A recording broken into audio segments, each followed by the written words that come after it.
প্রত্যক্ষত এই যে নিট কেলেঙ্কারি, এটা কিন্তু প্রত্যেককে ব্যক্তিগতভাবে স্পর্শ করছে না। তাহলে কি স্পর্শ করেছে?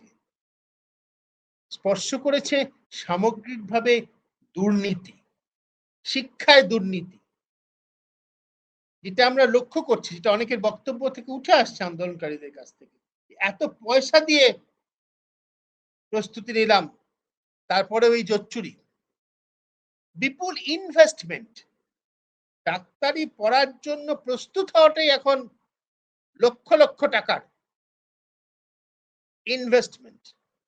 যদি সিটটা কিনতে হয়, যা বাস্তবে কিনতে পাওয়া যায়, এমনকি আমাদের রাজ্যেও কিনতে পাওয়া যায়, তার জন্য তো কোটি কোটি টাকা। এ টাকা তো সকলের দেওয়ার ক্ষমতা নেই, সকলে ডাক্তার হওয়ার স্বপ্নও দেখে না, কিন্তু দুর্নীতিটা দৃশ্যমান।